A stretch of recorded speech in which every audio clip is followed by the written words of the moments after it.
अगर भारत के पास आज वीटो पावर होती, भारत ने चाइना को अपनी वीटो पावर ना कंप्रोमाइज की होती, तो क्या भारत पाकिस्तानी कश्मीर वापस ले सकता था? इसके पीछे की असली वजह है minister of external affairs S Jaishankar. इस इंडियन मिनिस्टर ने लिटरली पाकिस्तान का टेररिज्म और चाइना पाकिस्तान का नेक्सस सब कुछ यूएनएससी में एक्सपोज कर दिया। यूएनएससी मैं तो ये कह रहा हूँ, मुझे इतना पता कि चाइना ना होता यूएनएस सीट में, चाइना ना होता और कोई कंट्री होता तो फिर अभी तक इंडिया ने ले चुका होना, मिल जाना था। बाकी तो कोई इनकार ही नहीं कर रहा। वही ना, बाकी कोई इनकार नहीं कर रहा। रशिया, अमेरिका कोई इनकार ही नहीं कर रहा। तभी तो मैं कह रहा हूँ इंडिया तो बहुत देर से कोशिश कर रहा है, चाइना ना होता चाइना वीटो कर देता। अस्सलाम वालेकुम, उम्मीद है कि आप सब लोग लिस्ट होंगे। Welcome to True Reacts. आज हम लोग आपके साथ देख लेंगे, आप लोगों को पता है आज 15 अक्टूबर 2024 है, पाकिस्तान में एससीओ समिट है। देखने क्या वाले हैं, एस शंकर ने जो है पाकिस्तान की और चाइना की डर्टी पॉलिटिक्स एक्सपोज कर दी है इस वीडियो में, ऐसा कहा जा रहा है। जानेंगे आपके साथ मिलके। ओरिजिनल वीडियो का लिंक डिस्क्रिप्शन में है। अगर आप इनको सपोर्ट एंड सब्सक्राइब करना चाहते हैं, डिस्क्रिप्शन में जाके आप कर सकते हैं। वीडियो को हम करते हैं स्टार्ट। हेलो फ्रेंड्स, मैं गौरव और हाल ही में पाकिस्तान के फॉरेन मिनिस्टर ने हमारे प्रधानमंत्री पर यह आरोप लगाया कि उसामा तो मर गया मगर गुजरात दंगों का गुनहगार आज भी भारत का प्रधानमंत्री है। Osama bin Laden is dead, but the butcher of Gujarat lives, and he is the Prime Minister of India. मगर पाकिस्तान के ऐसे जहरीले बयानों के पीछे की वजह मोदी जी का कोई स्पीच बिल्कुल नहीं है। इसके पीछे की असली वजह है minister of external affairs S Jaishankar. इस इंडियन मिनिस्टर ने लिटरली पाकिस्तान का टेररिज्म और चाइना पाकिस्तान का नेक्सस सब कुछ यूएनएससी में एक्सपोज कर दिया। Nor can hosting Osama bin Laden and attacking a neighboring parliament serve as credentials to sermonize before this council. So ये जवाबों का सिलसिला स्टार्ट हुआ यूएनएससी की एक एंटी टेररिज्म मीटिंग में, जिसमें 26/11 मुंबई अटैक्स के इंडियन सर्वाइवर्स अपना दर्दनाक एक्सपीरियंस सबके साथ शेयर कर रहे थे। आयरॉनिकली इस मीटिंग का हिस्सा पाकिस्तान भी था, जिसके एक रिपोर्टर ने तो हमारे फॉरेन मिनिस्टर एस जयशंकर से डायरेक्ट क्वेश्चन भी किया कि दिल्ली, काबुल और पाकिस्तान से पनपने वाला आतंकवाद आखिर कब तक चलेगा। अब इस पर हमारे मिनिस्टर ने सीधा जवाब दे दिया, You're asking the wrong minister when you say how long will we do this, because it is the ministers of Pakistan who will tell you how long Pakistan intends to practice terrorism. कि terror मतलब कि तुम गलत बंदे से पूछ रहे हो कि कब तक चलेगा। ये तुम पूछो उससे जिसका इससे ताल्लुक है डायरेक्ट। दे दिया। You're asking the wrong minister when you say how long will we do this, because it is the ministers of Pakistan who will tell you how long Pakistan intends to practice terrorism. कि terrorism का सवाल तो उन्हें पाकिस्तान के minister को पूछना चाहिए, उनसे नहीं। इनफैक्ट उन्होंने पाकिस्तान को चाइना का छोटा भाई और एपी सेंटर ऑफ टेररिज्म तक कह दिया। और तो और जयशंकर ने पाकिस्तान को ये चेतावनी भी दे दी That if you have snakes in your backyard, you can't expect them to bite only your neighbors. Eventually, they will bite the people who keep them in the backyard. पर मजे की बात तो यह है कि ये पहली बार नहीं है जब पाकिस्तान ने इंडिया पर उंगली उठाई हो और बदले में इंडियन डिप्लोमैट्स ने पाकिस्तान को ही पूरी तरीके से एक्सपोज कर दिया। आज से कुछ ही साल पहले पाकिस्तान के एक्स प्रधानमंत्री इमरान खान ने इंडिया को खून खराबा और नफरत फैलाने वाला देश बताया था, जो इंडियन मुस्लिम्स के रेडिकलाइजेशन का कारण बन गया था। अब आई नो आरोप इतना बड़ा था कि इंडियन डिप्लोमैट विदिशा मैत्रा ने पाकिस्तानी सरकार से सीधा पूछ लिया कि क्या वो स्वीकार कर सकते हैं कि उनकी सरकार दुनिया की ऐसी पहली सरकार है जो अल कायदा के आतंकवादियों को पेंशन देती है। यस, इमरान खान ने खुद ओसामा को शहीद का दर्जा दिया है। और इसके अलावा कुछ ऐसे स्लीपर सेल टेररिस्ट भी हैं जिन्होंने खुद ये एक्सेप्ट किया है कि 20,000 30,000 जैसे रकम के लिए वो इंडिया में आतंकवाद फैलाने आएगा, वो भी पाकिस्तानी मिलिट्री के कहने पर। कितने पैसे देते थे उन्हें? 3,000 इनफैक्ट टेररिज्म ही नहीं, इंडिया ने स्टैट्स के साथ ये प्रूफ कर दिया कि पाकिस्तान में हिंदू ही नहीं बल्कि मुस्लिम माइनॉरिटी के साथ भी इतना अन्याय होता है कि उनकी संख्या 23% से 3% हो गई है। This is a country that has shrunk the size of its minority community from 23% in 1947 to 3% today. पर इंटरेस्टिंगली इस पूरे वर्बल वॉर में एक लोकेशन बिल्कुल कॉमन है और वो है UNSC. But here comes the question, why is UNSC so important? Well, member states को मिली पावर की वजह से। सो यूएनएससी इकलौता ऐसा इंटरनेशनल फोरम है जहां पर पास हुआ रेजोल्यूशन सभी 193 मेंबर देशों को लीगली मानना ही पड़ता है। इस यूएनएससी में इन 5 परमानेंट मेंबर्स के अलावा 10 नॉन परमानेंट मेंबर्स भी होते हैं। सो किसी भी रेजोल्यूशन को पास करने के लिए टोटल 9 वोट्स की जरूरत पड़ती है। पर इंटरेस्टिंगली अगर 5 में से एक भी परमानेंट मेंबर वीटो कर दे यानी अगेंस्ट में वोट कर दे तो वो रेजोल्यूशन पास नहीं हो सकता। Such is the power of permanent members in UNSC. और हाँ फ्रेंड्स, ये वीटो पावर कोई 1 या 2 या 3 बार यूज नहीं हुआ है, बल्कि हर परमानेंट मेंबर ने कई बार इसे यूज किया है। और ये वोट का काफी असर हमारी ग्लोबल इकोनॉमी पर पड़ता है। As we all know, UNSC responsible है इंटरनेशनल पीस और सिक्योरिटी मेंटेन करने के लिए। एंड शॉकिंगली एक समय पर ये परमानेंट सीट इंडिया को खुद यूएस और रशिया ने सामने से ऑफर किया था। तो फिर आज इंडिया एक परमानेंट मेंबर क्यों नहीं है? कुछ रिपोर्ट्स के हिसाब से 1950s में जब पंडित नेहरू की बहन विजय लक्ष्मी पंडित यूएन में इंडिया की रिप्रेजेंटेटिव थी, तब यूएस और रशिया ने अलग अलग मौकों पर इंडिया को परमानेंट सीट एक्सेप्ट करने का प्रस्ताव रखा था। और इसी संबंध में दोनों भाई बहन के बीच में लेटर्स भी एक्सचेंज हुए। पर चाइना को यह एक्सेप्टेबल बिल्कुल भी नहीं था कि इंडिया को एक परमानेंट सीट मिले। तो चाइना के गुड बुक्स में रहना उस वक्त के इंडियन सरकार को ज्यादा फायदेमंद लगा और उन्होंने अपनी सीट चाइना को देने का फैसला कर दिया। उस वक्त जो लेटर्स एक्सचेंज हुए थे ना, उसमें नेहरू ने यह साफ साफ कहा था कि इंडिया डिजर्व तो करता है ये सीट, पर चाइना के कॉस्ट में बिल्कुल नहीं। बट आज के तारीख में सभी जानते हैं ये कॉस्ट चुकाना इंडिया को काफी भारी पड़ गया, क्योंकि ग्रैटिट्यूड तो दूर की बात, अगले ही दशक में चाइना ने इंडिया को अटैक कर दिया और अक्साई चीन वाला पूरा का पूरा इलाका अपने काबू में ले लिया। इनफैक्ट जो परमानेंट सीट और वीटो पावर इंडिया ने चाइना को दिया, उसका इस्तेमाल वो आज तक इंडिया के अगेंस्ट ही कर रहा है। जैसे कि रिसेंटली इंडिया ने जब चौथी बार प्रपोजल रखा हफीज सईद के दम क्या हंसा क्यों है?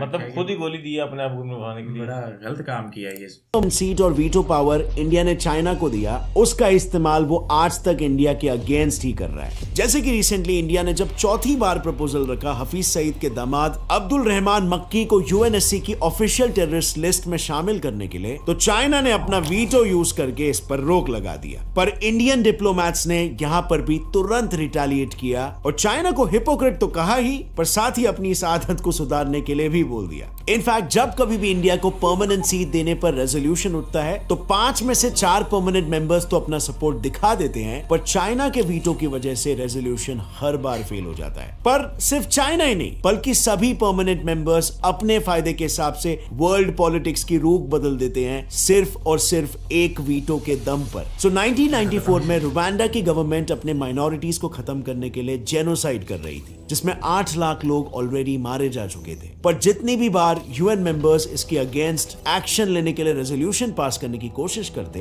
तो फ्रांस और यूएस उसे वीटो कर देता। इनफैक्ट इन दोनों देशों ने इंश्योर किया कि जेनोसाइड इस शब्द का कहीं भी किसी भी रेजोल्यूशन में जिक्र भी ना हो। और ये इसीलिए क्योंकि फ्रांस और रुवांडा की सरकार के बीच गहरी दोस्ती थी, जिसका इस्तेमाल करके फ्रांस बाकी अफ्रीकन देशों में अपना इन्फ्लुएंस बढ़ाना चाहता था। रही बात यूएस की, उसे रुवांडा के ह्यूमैनिटेरियन इंटरवेंशन और एड में पैसे नहीं खर्च करने थे। ऐसे एक और एक सिमिलर एग्जांपल है चाइना का। 2021 में म्यांमार में जो मिलिट्री कू हुआ था, उसको कंडेम करने के लिए यूएन ने एक रेजोल्यूशन पास करना चाहा, पर चाइना ने उसे ब्लॉक कर दिया। इसके पीछे चाइना की एक सोची समझी स्ट्रैटेजी थी, जिसके थ्रू वो अल्टीमेटली पूरे म्यांमार को अपने वेब में फंसाना चाहता था। तो इसीलिए सबसे पहले उसने मिलिट्री के इस टेक ओवर को एक छोटा सा कैबिनेट रीशफल का नाम दे दिया, और इसके पीछे रीजन था पैसा। सो कू की वजह से यूएस ने म्यांमार पर सैंक्शंस लगा दिए थे। ऐसे में चाइना को अच्छे से पता था, जब तक म्यांमार में मिलिट्री रहेगी, तब तक कोई देश म्यांमार के साथ ट्रेड नहीं करेगा। मतलब चाइना यहाँ पर आसानी से अपनी ट्रेड मोनोपोली को बना पाएगा। और एक देश जहाँ पर डेमोक्रेसी खत्म हो जाए और चाइना का मार्केट प्रेजेंस बढ़ने लग जाए, इससे बेहतर कॉम्बिनेशन चाइना के लिए क्या हो सकता है। और बस इसीलिए चाइना हर उस रेजोल्यूशन को वीटो कर देता है जो म्यांमार के सपोर्ट में हो। नाउ जिस फोरम पर इतने ऐतिहासिक और इंपॉर्टेंट मुद्दों पर रेजोल्यूशंस पास होते हो, वहां एक परमानेंट सीट होना किसी भी देश के लिए बहुत बड़ी डील है। इसीलिए इंडिया बाकी G4 देशों और L69 ग्रुप, मतलब सभी डेवलपिंग देशों को अपने साथ मिलकर यूएनएससी में परमानेंट सीट की मांग कर रहा है।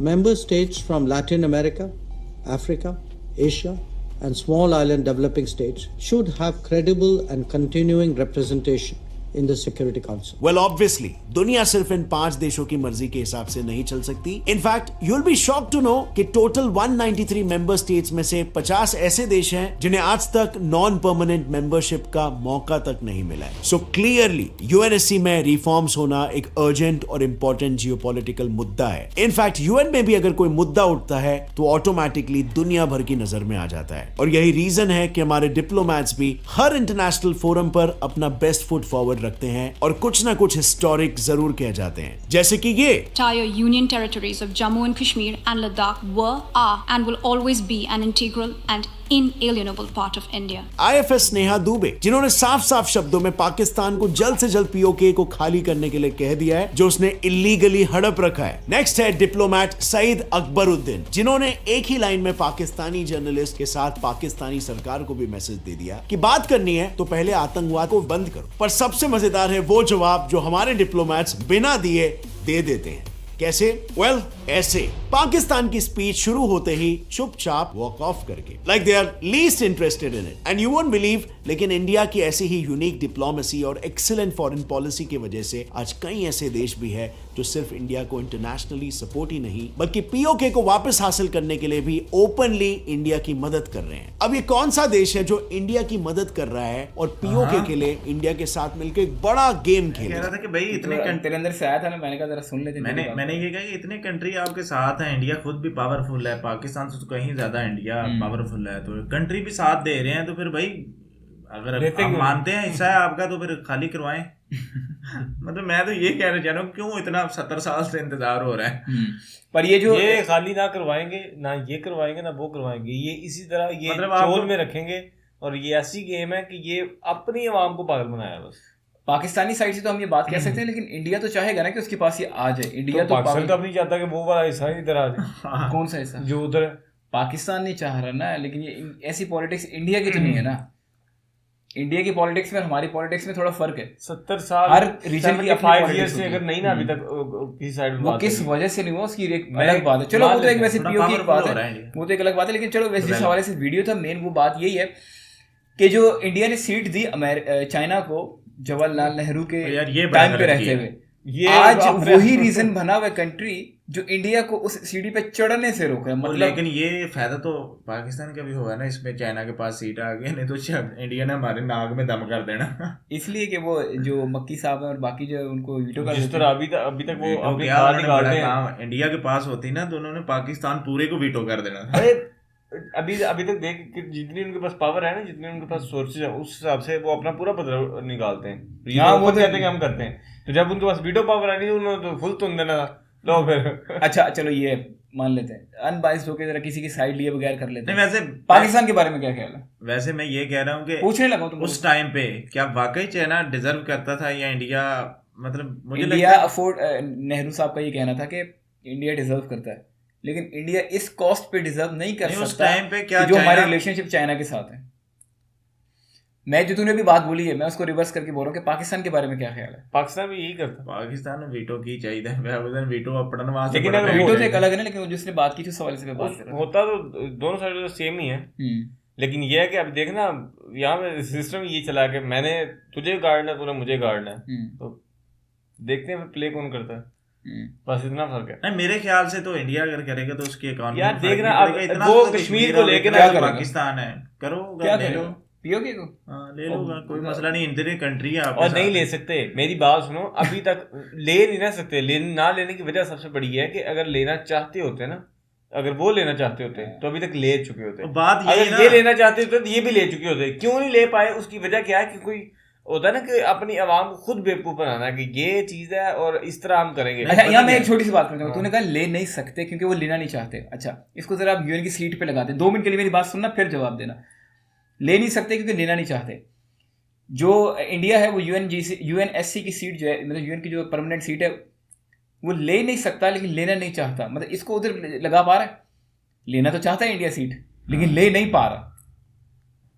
समझ आई बात? जो नहीं, उसमें फर्क है ना। क्या फर्क है? सीट में और पाकिस्तान में तो फर्क है ना। पाकिस्तान लेने की बात सीट की पावर पाकिस्तान से ज्यादा है, ये पता है। मैं बात ही कोई और कर रहा हूँ, मेरा पॉइंट समझो, इसलिए मैंने कहा पहले मेरी बात सुन लेना। कि ये तूने कहा कि इंडिया जो है वो लेना नहीं चाहता, ये कहा है तूने? क्या बोला तूने?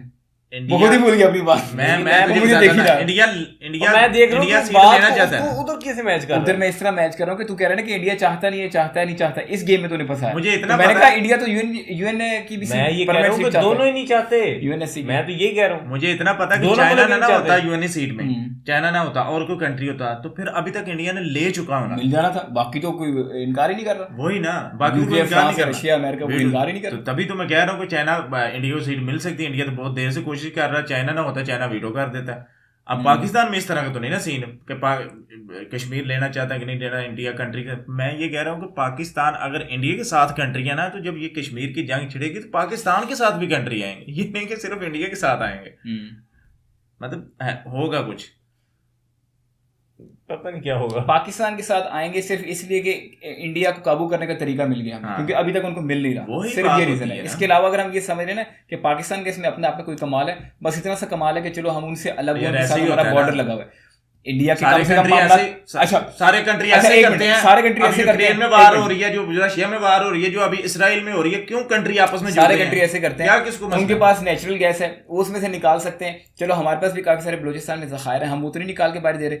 ईरान के पास नेचुरल रिसोर्स है, जाहिर है तभी तो दुनिया डर रही है। पहले नंबर पे ईरान है, दूसरे नंबर पे रशिया है। इसलिए तो डर रही है कि हमने इस चीज़ से नहीं खोना। उनके पास ऑयल भी है, रशिया के पास भी ऑयल है, दोनों एक दूसरे के साथ संगठन भी इनके मिले हुए। पाकिस्तान का क्या है कि पाकिस्तान का बॉर्डर लगा हुआ है, तो दोनों बातों में फर्क नहीं है। नहीं, दोनों में पाकिस्तान- बड़ा चलो फर्क ठीक है, मान है। लिया। उधर रिसोर्सेज है, इधर क्या है, ज्योग्राफी मिली हुई है, तो ज्योग्राफी की और बात यार, होती है, छोटी ज्योग्राफी है, की बात नहीं है। लेकिन उसमें हमारा क्या कमाल है। मैं मान रहा हूँ वो फैक्टर है, कमाल ही लेकिन तो उसमें है। हमारा कमाल क्या है? क्योंकि हम इंडिया के दुश्मन हैं। यही तो ये हमारा कमाल है। यही तो वाह जी कमाल वाह। है। लोग इसी तरह तो अंदर से खाते हैं कि जो दुश्मन है दुश्मन को लड़ाता है एक दूसरे से। बाकी जो बिलावल भुट्टो ने बात की है बुचर ऑफ गुजरात वाली, बस यार वही, वो तो बड़े पहले की भी की थी, वो अभी भी की है कोई? दोबारा तो नहीं की, वो पहले वाली ही अच्छा, है। पहले वाले। बस वो क्या कह यार सकते वो हैं, मुद्दा इसका उठता है समझ फिर आएगी बंद आपको। हो जाता है, मतलब उसका कोई इतना, मतलब इंडिया में भी देखें तो वो जो एक बनी थी, जो बीबीसी ने बनाई थी शायद डॉक्यूमेंट्री, किस पे? इस पे ही, किस ये पे? सारे मुद्दे पे, गुजरात वाले मुद्दे पे, जो उसको भी खारिज कर दिया उधर के अदालती निजाम ने। यार- पता नहीं वो क्या सीन है, किस हद तक सही है, लेकिन अभी तक उसको साफ शफाफ करके पेश किया जाता है कि भाई ये नहीं हुआ, नहीं है, ये इंसाफ मिला है।